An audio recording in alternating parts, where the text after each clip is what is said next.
আসসালামু আলাইকুম সুপ্রিয় দর্শক, এচি কিচেন চ্যানেলে সবাইকে ওয়েলকাম জানাচ্ছি। আশা করছি আপনারা সকলেই অনেক অনেক ভালো আছেন। প্রতিদিনের মতো আজকে আবারও হাজির হয়েছি নতুন একটা রেসিপি নিয়ে। আজকের পর্বে তৈরি করে দেখাবো ফুলকপি আর মসুর ডাল দিয়ে নতুন একটা রেসিপি। এই রেসিপিটা খেতে খুবই ভালো লাগে, তো ভিডিওটি স্কিপ না করে পুরো ভিডিও দেখার অনুরোধ রইল। রেসিপি ভালো লাগলে লাইক, কমেন্ট এবং শেয়ার করে নিয়মিত চ্যানেলের সাথে থাকার অনুরোধ রইল। তাহলে চলুন রেসিপিটি দেখে নিচ্ছি। আজকে রেসিপির জন্য আমি এখানে মিডিয়াম সাইজের একটা ফুলকপির অর্ধেকটা নিয়েছি, আর ফুলকপিটাকে এভাবে ছোট ছোট করে কেটে নিয়েছি। কেটে তারপর ভালো করে ধুয়ে পানি ঝরিয়ে নিয়েছি। আর নিয়েছি এখানে 100 গ্রাম মসুরের ডাল। ডালটাকেও ভালো করে ধুয়ে পানি ঝরিয়ে নিয়েছি। তো চলুন মূল রান্নায় চলে যাচ্ছি। চুলায় একটি প্যান বসিয়েছি, আর এখানে পরিমাণ মতো পানি দিয়ে পানিটাকে হালকা একটু গরম করে নিয়েছি। এখন এখানে ধুয়ে রাখা মসুরের ডাল দিয়ে দিচ্ছি। তো ডাল দিয়ে এখানে দিয়ে দিচ্ছি 1 চা চামচ সরিষার তেল, আর দিয়ে দিচ্ছি সামান্য হলুদের গুঁড়া। তো এখন একটু ভালো করে নেড়েচেড়ে মিশিয়ে নিচ্ছি। তো মেশানো হয়ে গেলে ঢাকনা দিয়ে ঢেকে মিডিয়াম আঁচে ডালগুলো 10 মিনিট সেদ্ধ করে নিচ্ছি। ফিরে এলাম 10 মিনিট পর। তো এই দেখুন 10 মিনিটেই ডাল খুব ভালো করে সেদ্ধ হয়ে গেছে। এখন ডাল চুলার থেকে নামিয়ে একটা বাটিতে ঢেলে নিচ্ছি। তারপর প্যানটা পরিষ্কার করে আবারও চুলায় বসিয়ে দেব। আমি প্যানটা পরিষ্কার করে আবারও চুলায় বসিয়ে দিয়েছি। এখন এখানে দিয়ে দিচ্ছি 1 টেবিল চামচ সরিষার তেল। তো আজকে রান্নাটা আমি সরিষার তেল দিয়েই করব, আপনারা চাইলে সাদা তেল দিয়েও করতে পারবেন। এখন এখানে দিয়ে দিচ্ছি আগের থেকে কেটে ধুয়ে রাখা ফুলকপি।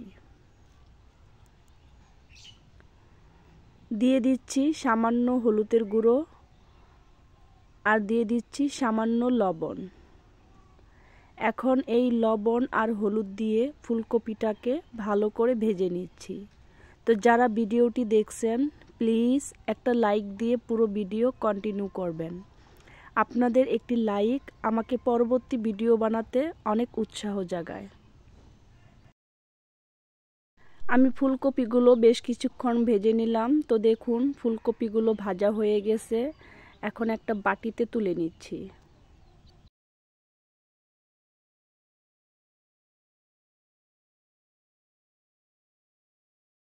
এখন এই প্যানের মধ্যে দিয়ে দিচ্ছি 1 টেবিল চামচ সরিষার তেল।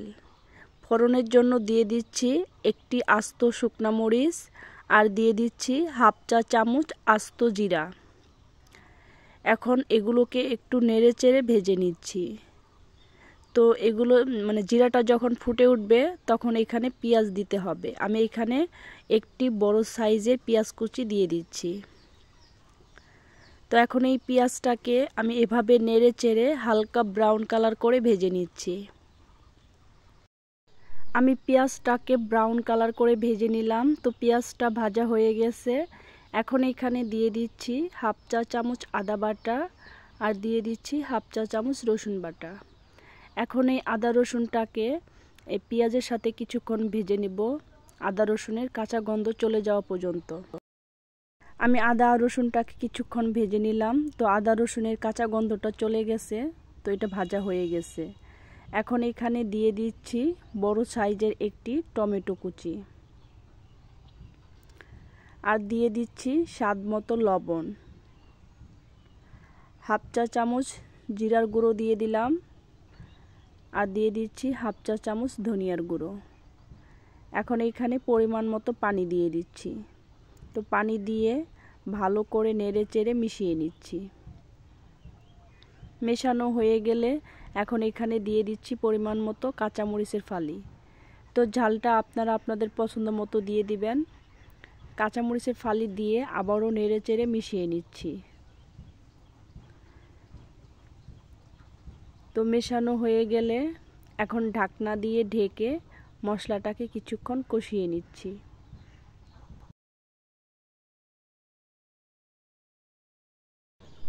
আমি ঢাকনা দিয়ে ঢেকে মশলাটাকে কিছুক্ষণ কষিয়ে নিলাম। তো এই দেখুন মশলাটা কষানো হয়ে গেছে। তো আমি একটু নেড়ে চেড়ে নিলাম। এখন এখানে দিয়ে দিচ্ছি আগের থেকে ভেজে রাখা ফুলকপি। তো ফুলকপিটা দিয়ে আমি ভালো করে নেড়ে চেড়ে কিছুক্ষণ ফুলকপিটাকে এভাবে মশলার সাথে কষিয়ে নিচ্ছি। তো যারা ভিডিওটি দেখছেন, ভিডিওটি যদি আপনাদের কাছে ভালো লেগে থাকে তাহলে চ্যানেলটিকে সাবস্ক্রাইব করে পাশে থাকা বেল বাটন অন করে রাখবেন, যাতে করে আমি যখনই কোনো নতুন ভিডিও আপলোড করব সাথে সাথে আপনারা নোটিফিকেশন পেয়ে যাবেন, সময় সুযোগ বুঝে ভিডিওটি দেখে নিতে পারবেন। তো আমি এভাবে নেড়ে চেড়ে ফুলকপিটাকে কিছুক্ষণ কষিয়ে নিলাম। তো কষানো হয়ে গেছে।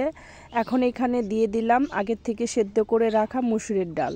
তো মসুরের ডালটা দিয়েও ফুলকপির সাথে কিছুক্ষণ এভাবে নেড়ে চেড়ে কষিয়ে নিতে হবে। তো আমি এভাবে নেড়ে চেড়ে ফুলকপি আর মসুরের ডাল কিছুক্ষণ কষিয়ে নিচ্ছি।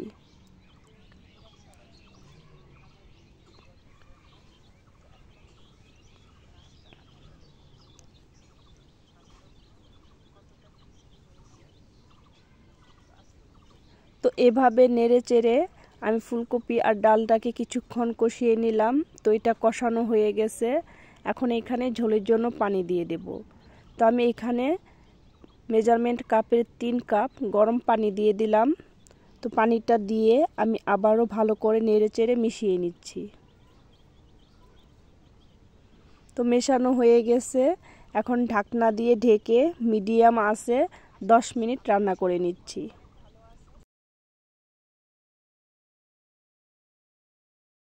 ফিরে এলাম 10 মিনিট পর। তো এই দেখুন আমার রান্নাটা প্রায় হয়ে গেছে। এখন একটু নেড়ে চেড়ে নিচ্ছি। তো ভিডিওটি কেমন লাগলো কমেন্ট করে জানাবেন। আপনারা বাসায় একবার হলেও এভাবে মসুরের ডাল দিয়ে ফুলকপি রান্না করে খেয়ে দেখবেন, খেতে খুবই ভালো লাগে।